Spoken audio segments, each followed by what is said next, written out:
Okay, hopefully this video is going to be short and easy to understand.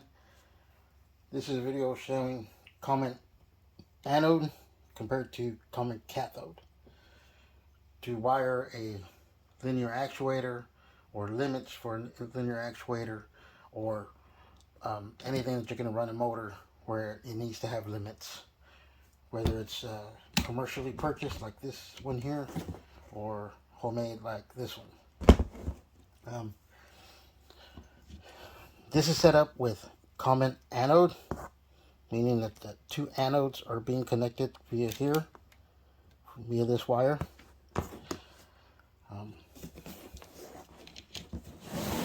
Simple circuit, goes in series from this wire through here, through that wire, to the switches, back out to your motor. And then when you reverse it, it goes on this wire, this way to the motor, and then to your switches.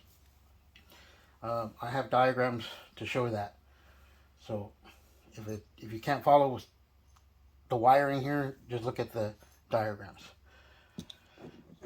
Now, this is a simple window switch for the control. And out, in, extend, retract. Now, when it extends, it's going to go to this switch and it cuts it out. So your extend timer goes to your extend limit first, and that's what it connects to first. Now when you go to retract, it goes to your retract limit switch first. And it works great. Now, if you reverse that and you use a common cathode, what's going to happen when you go to extend, it doesn't work. When you go to retract, it doesn't work. The one that does work, you go to extend, doesn't work. It's the retract that does work when you're extending. You don't want that. Now, this is the crisscross that I've been talking about. In order for you to fix that, take these, you crisscross them here, and now when you extend, you're going to the right switch. Thing is that I don't like about this is that the power is coming from here.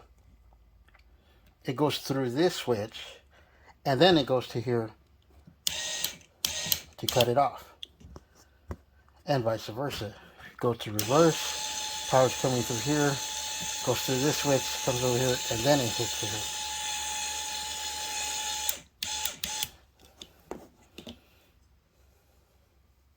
here. Now, why does it matter?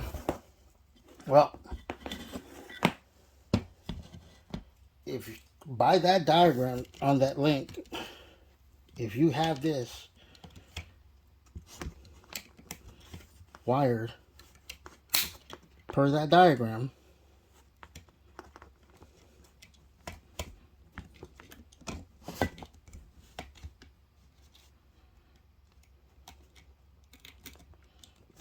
and you're obviously having external limit switches for some reason, because you maybe have a longer